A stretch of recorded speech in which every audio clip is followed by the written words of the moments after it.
In education, I think we often get opportunities for new starts, and I think you get them more often than, say, your friends, your family members who are not in education. At the start of a new year in January, we start to go, hey, what are the things I'm going to do differently? It's a new start for us, and we are also experience that as a new start. January for everyone has a new start, but in education, we get the September or the August or whenever your school year starts, new start. And you think about how do I make the most success for our students this coming year? And then sometimes what happens during the year is that you may have trimesters, you may have semesters, but also, you maybe all of a sudden have a class switch and you get another new start, and it might not happen in January. And when we have those new starts, we want to ask ourselves those questions. How do we set ourselves up for success? And we often talk with leaders who are planning their improvement plans and structuring PD support for teachers and growth. We talk with teachers every day about the work that they're doing in the classrooms. And when we think about setting ourselves up for success, we're thinking about, like, how do we create the conditions to maximize student engagement, maximize student thinking happening in our classrooms? I think we all ask that as teachers: is how do we get more thinking out of my students? How do I get my students going like, yes, I want to be here longer. I want to, like, dig into this. And there are things that we can do at the beginning of these new starts to create these conditions and give yourself, the right mix so that they become easier when we're using new routines or new strategies. So that's what we're talking about here, folks. Let's dive in. I'm really excited. I'm sure all three of us are excited to dig in here. And it's hard not to think about yourself and what you've done typically each and every school year or each and every semester if you're, switching classes midway through. And, something that I don't think I did, and we're going to advocate that we start to do, if you're like me, is really thinking back to what are the things that worked well and what are the things that maybe didn't work out so well before we dig into the next new thing. Because I'll be honest, I definitely like a shiny object, right? So, and I'm sure there's a lot of people thinking about that as well. You think to yourself, even potentially during the previous school year or during the previous semester, where you're going, like, next time around, I'm going to do this thing. But sometimes we get really excited about doing that thing without actually looking at what was working well and maybe what wasn't working well. Because that shiny thing might be fun. It might be fantastic. It might be awesome. But the part that I don't think I spent enough time doing or analyzing was, if I do that new thing, is it going to actually move the needle in my classroom? Like, how much time and effort is this going to take me in order to implement? And will it actually allow me to get to the place I want to get to in my classroom? Or is it going to be one more thing on my list that will actually add to more stress and anxiety? Because we tend to like adding things to our lists, but boy, oh boy, is it hard to eliminate some of the things from our list in a previous year or a semester. Maybe this is a perfect time for our listeners to think about a stop, start, continue protocol. So if it is, the end of a semester for you, you're heading into a new semester, what do you want to, as Kyle suggested, stop doing because it's just not serving you? Or maybe it's become, engagement has become low because it's really mundane or needs to be shaken up a bit. What do you want to start? Because it's something maybe that is best practice, but you just weren't in a position to implement it at the beginning of the year. You didn't have the trust built, you didn't have relationships, you didn't have your classroom management under control. A great example of that would be, small group instruction. Maybe at the beginning of the year, you didn't feel like the conditions in the classroom were established in a way that small group was something that you could implement routinely. But now you're 100 days into the school year and you're ready to start. So, what do you want to start and what do you want to continue? Something that is working really well for you. It's a high yield strategy you've implemented and you know that you don't want to abandon it. So, that's kind of our suggestion as far as a reflection protocol. It's time to start thinking about what do you want to stop, what do you want to start, and what do you want to continue. Yvette, what is there something that you remember and reflect on, and something that you're like, okay, I got to the, the new start time. Could be the start of the school year, could be, partway through that new trimester or new semester, and you came to the realization, like, I need to stop this. Like, what did you stop, and like, how did you know that that was the thing to stop? So I can actually give you a perfect example. I always leverage centers or stations in my math classroom. That was how I was able to provide responsive small group, was that my students were engaged in centers or stations, and it was an opportunity for them to, consolidate previous skills. But I often found that, mid-year, sometimes those stations or centers were getting really tired. It's like students were tired of the stations. The engagement was no longer there. They weren't excited to do them anymore. And so sometimes it's like at that point in the year, it was a good time for me to reflect on whether or not the way that I had my centers or stations established in the classroom, was it working? Did I need to give more like, were the students at a point where they could have more autonomy now? I used to start the year in a really rigid way with my stations and centers, where it was very routine and students had to move in a certain way and they had to do so many in a week. And by the middle of the year, it had become so just disengaging for students that I really needed to think about whether or not it was the best use of their time. And so oftentimes at this point of the year, I would shake things up, and maybe I would give more autonomy to students or more choice during centers, or I would give them the responsibility of setting goals to, make decisions about how they were leveraging that independent practice time that maybe differed from the start of the year. I love that. And what it makes me think about is how helpful it can be to almost create additional new starts throughout a school year or throughout a semester. So when you really think about it, there's sort of different points in a year that can be used as sort of those starts and stops in a way, in terms of like when we start a period of time and when we end a period of time. So whether that be a holiday, right? So for example, our US friends that usually have the, Thanksgiving week off, think about like, how can you use that as almost like the opportunity for you to not only reflect because you're taking some time off, but also to think about like, what are we going to change when we get back to school? Because I think what we often do as we start thinking to ourselves like, oh boy, this class is a handful, or, things have been really rough to this point. And we often think like, next time around, I'm going to do something differently, or I really need to think about what is it that I'm going to do differently next time. When in reality, imagine if we were able to do some of that now, right? If we were able to have a bit of a fresh start. And of course, we can't come in and completely blow up, all of the routines that we've had in our classroom. But if you really focus in, and this comes down to the reflection piece again, and go, like, what is it? Like, if I could get all the way back, if I could ask the question why 5 times, you'll usually get to sort of a more core reason why something is happening. So why are the kids not blank, or why am I unable to blank? And if you keep asking why to that question and start getting to the root of like, what fundamentally isn't working out well, and what would be like the small change that I might be able to make in order to try to sort of right the ship a little bit. And, why I'm saying that is because you might be listening to this episode when it goes live, which is at a midpoint, sort of section in a North American school year.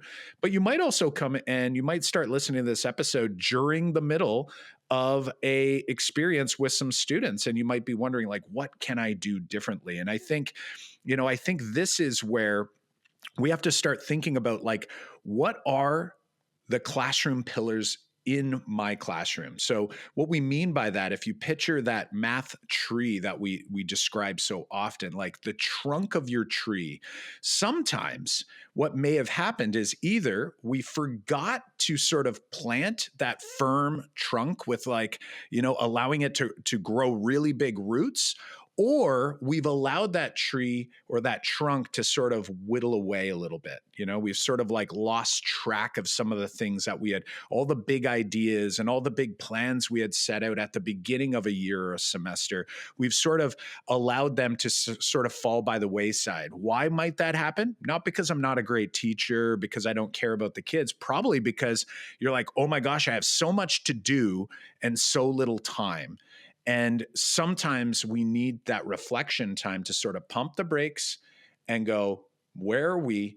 And how can I sort of go back to the trunk? How do I go back to that process and try to highlight some of those areas? And sometimes you might even, realize that maybe there was something that you didn't actually help prepare this class for, that maybe you want to start growing now with this group of students, regardless of whether you're changing groups or whether it's just a sort of break in the school year. If you've been a longtime listener, then you know that when we have, say, those episodes, if you look back in the catalog and see those like how to start the school year type episodes, we do exactly what Kyle is we talk about exactly what Kyle is suggesting here, is establishing like what are the pillars or the whys of what we're doing here in our class, and making sure that students have a say into what we're actually achieving here, and starting that year off like we would argue that put the syllabus aside, if it's the new semester or the new year, is just nudge it over there for a little bit and get students into thinking about like, what is it that we want to achieve here in mathematics? Like, think about have students to kind of reflect on what their best mathematical experiences have been and why might those have been that. And then together, what we would have, and this is what I used to do in my classrooms, every time is establishing those pillars, like what Kyle said, is what are the things that guide the decisions and the actions in the moves that we all make in this shared space. And three of the pillars that I used to always bring out, because I knew I wanted these pillars to be in my classroom, but prompting your students in certain ways so that these pillars would come out is, what we were saying, like we want to value growth, we want to value collaboration, and we want to value challenge. And it was like those three help explain everything that we did in the class. Why are we doing random grouping? Because collaboration is extremely important for us to feel safe and valued with the people that are in our classrooms. So we are going to randomly group each other so that we work with different people every single day to feel comfortable. Like that is a pillar of the work we do, and it helps define why we do what we do in the classroom. Why should I maybe not go to the bathroom right now, during this part of the lesson? Well, let's reflect back to the pillar, collaboration in group work, and the work that we're doing here with our individuals and teammates is extremely important as one of our values.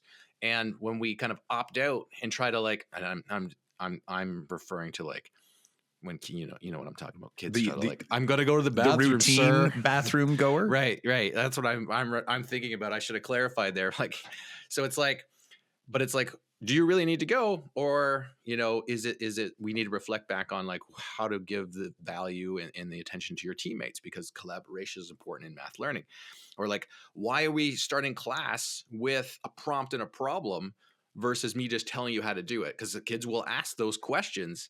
And then you're going like, well, remember that we valued growth and we valued challenge. So if we valued challenge and thinking, then we want to make sure thinking becomes the forefront of the work that we start with, so that we do more thinking here, because that's better for how you're going to learn mathematics, but also how you can, understand the mathematics. So all of these things kind of come back to the pillars. So establishing your whys, their whys, making sure that you're all kind of gelling on, say, the work that's going to happen here, extremely important, because then it can set the stage for when a new routine comes in. And again, they become filters for these other things. Because if it's like, okay, I want to start this new routine, you now have to ask yourself that, does it fit with the three pillars or the four pillars or how many ever pillars you have? so that the class experience moves the way it does. Because if it conflicts, then you're like, okay, well, that maybe next semester, or maybe I have to adjust a pillar and we have to have that conversation so that this will fit, or maybe this doesn't work right now and I don't want to exclude that routine because it's not one of the pillars that we to get collaboratively have developed here in the room. So those pillars are really essential to create that culture you're after. So which means really you're just defining like, what kind of culture do I want to create here? A lot of times we go into our school years and we don't kind of think about that. We just think that we're going to have this culture, and we don't kind of carefully map out what culture we want to have. John, you brought up a great point about leveraging student voice through this process. So when we think about that reset or that protocol of stop, start, continue, are we having that conversation with students? Are they getting input, and are they able to talk to you about what is working for them, what is not, and are we gathering their input in this process so that they feel a sense of, their voice is being valued in the math classroom? But I wonder if there's value in engaging in this protocol, this stop, start, continue protocol, at two different tiers. So can we look at it as a classroom? So as a classroom community, what's working for us? What do we, want to have more of? Like really engaging that reflection. I can reflect on that myself as a teacher, but then can students also have this opportunity to see the new semester or a transition during the year as a refresh or reset? Can they think about their personal habits in the math classroom and identify things that they want to stop, start, and continue? It's almost like if you have a student who, presents a certain way in the math classroom, is this a chance for them to maybe curb some of those behaviors or adjust their contributions? Or maybe they were super shy and it's like they're going to make a commitment that they're going to start contributing more. And how do we support students in the goal setting for the new semester? So I think you brought up, again, like this really great point about this is for us as the professional to make changes that we know are going to support us in being more effective. But it's also about building up our students, helping them have ownership of their learning, and helping them maximize these natural transitions as well for a fresh start and a new perspective on the learning ahead. I love that. And I think by including students, it's an us, move here, right? We're trying to make it better for everyone here. You're giving those students another opportunity to sort of, reset on their end as well. And also, sort of shake the routine. And I think, I always pictured this as a former high school teacher. We would, especially in the first semester here in Canada, here in Ontario, we'd have that last 3 weeks of the school year, or I should say the semester, was after our Christmas or our holiday, our winter holiday break. And we would come back, and I always felt for a long time before sort of thinking about some of these things and sort of doing this reset, that things got really stale. You sort of got to that end point in the year where it became more about reviewing and sort of, coming back to old concepts. And really what we want to do is we want to reignite that student motivation. And the only way we're going to get our students to either stay motivated or to actually help sort of give them the jolt that maybe they need is by us sort of heading up this reset, right? Like if we just sort of show back up and it's sort of, everybody's kind of dragging a little bit, we're all a little bit out of energy. Like it has to start with us in order to rally the troops, right? Like you are the leader in that classroom, and it's like, boy, oh boy, it could be so hard. It could be so exhausting, but it's like, what are we going to do for this final push so that we can keep things moving along? And, if you're listening to this as you're starting a school year, right? It's like usually that's sort of natural at the beginning of a school year, at the beginning of a semester, you're excited, you're motivated. Well, now it's like one of the things I think you want to be doing is sort of thinking to yourself, maybe even setting a reminder after maybe that first check-in point or the official progress report or the report card or whatever, to sort of remind you to sort of lift your head up, sort of have a look around and go, what am I happy about? and what do I want to sort of reset or reframe here? And I think if we are intentional about this from the very beginning, we can actually potentially, front run the idea of maybe the semester getting a little boring or the class getting a little bit, sort of tired.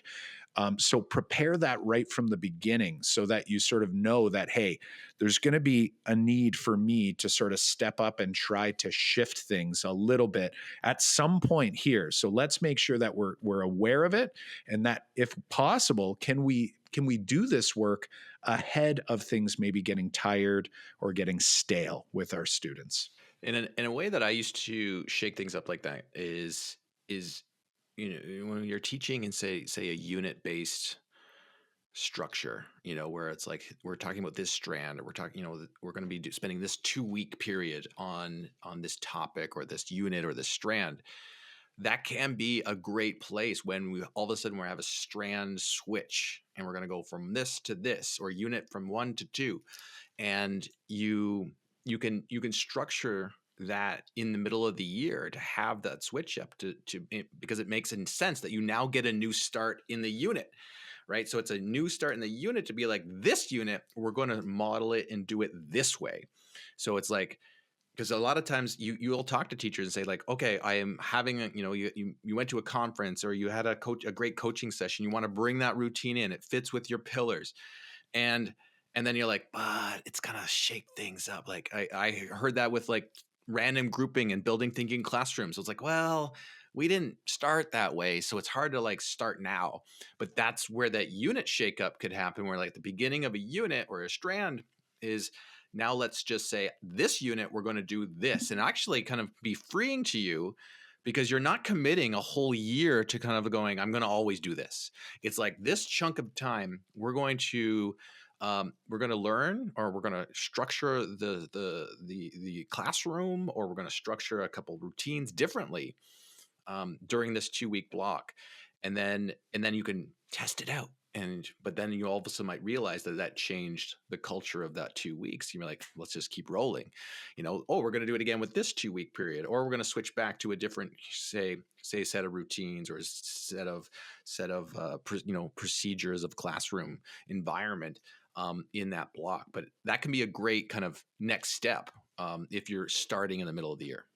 So, I'm thinking here, I could probably go all day and chat about this all day with you both, but we do know that a lot of people listening, they're maybe getting to that parking lot, on their way into the classroom on a Monday morning or whatever it is. So, and there's been a lot of great ideas here that I hope, folks, if you need to, you can always rewind, listen again to sort of pick up some of these ideas, because hopefully something's resonating with you. But for those who are only able to listen to this one time and you're going, what would each of these individuals do if they could only maybe do one actionable thing as you're starting off a school year? We'll go around the table here. We're going to start with Yvette. Yvette, if you could recommend one thing to educators, or this could be math leaders as well, who want to start off their semester or their school year strong, what would it be for you? I would encourage everybody to commit to the stop, start, continue protocol. And it's almost like commit to doing it today. Like actually on your break today, during your prep period, start jotting down some ideas of what you want to stop, start, and continue, and think about how you might bring this protocol to your students this week. I love it. How about John? Hey, I you know me, I'm gonna rely on those pillars, right? Like if I haven't clearly defined what it is I'm really after in terms of the type of experience I want my students to have in my classroom, and what the values I want to convey about the work that we do here, the why, you said that, Kyle. I want to craft what those pillars are. These are the things that help guide decisions and structures and moves and routines and assessment. We want to have that clear picture so that we can shape the work that we do, and students can hear it, students can be part of it, and then that can really guide whether you're creating the culture you want, so that you can be flexible during the year. Now, we intentionally did not share what we were going to say here, but based on what I'm hearing like Yvette's got sort of this like plan ahead. idea here, right? The stop, start, continue idea is like really reflecting and sort of thinking about what's working, what maybe isn't working the way you'd like. John, you're talking about like, okay, we need to create these pillars. We need to make sure students know what it is that we're doing here. It's not just answer getting in math class. I love it. So what I'm going to talk about here, and it's going to kind of build on all three. So you've got like sort of three ideas that are all interconnected here, is how we do this. You know, what I know John doesn't do when he goes in to talk about the pillars is he doesn't present to the students the pillars, you know, for a whole day, like reading off the syllabus. It's like, do it through the mathematics. So what I want you thinking about is like, how do we make mathematics sort of the center of this work that we're doing without forgetting about all of these other pieces? So we can introduce hard, challenging, problem-based lessons to our students. And throughout those lessons, we want to help make those connections so students can start to see these pillars emerging, and you will see just the energy sort of shift in your math classroom. And I'm telling you right now, if you can start it strong and then set those reminders, don't forget, you know, it's not a set and then forget. It's like, we've got to come back to them. We need to reflect on them as well. I think you've got some big ideas, some great ideas here. Remember, you can't do everything all at once, but pick something where you want to start, and then you can start to build from there. We're hoping that this is helping you start off this next semester right, or potentially helping you reset at whatever stage of the school year you're in right now. We gave you some call to actions. We gave you some call to actions there, and we have two more here for you.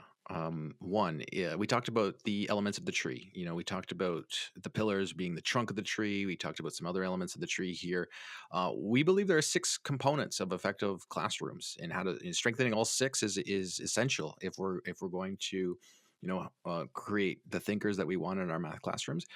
If you want to kind of go take a deeper dive into those 6 and get support on each of those 6 and learn about each of those 6, then we encourage you to head on over to makemathmoments.com/grow, makemathmoments.com/grow. Fill out our quick assessment on the 6 components, and you'll get a report which gives you some next steps and some actionable items. The second call to action here to kind of end this episode is, if you've listened to episodes before, we encourage you to hit that rating and review button. We read all those ratings, we read all those reviews. We encourage you to leave that so that we can see the impact that we're trying to make in math education. If this is your first episode and you landed on this one as your very first, then hit that subscribe, hit that follow button so you get notified when we put out our episodes. We're putting out 2 episodes each week, Mondays and Thursdays, so you don't miss those episodes.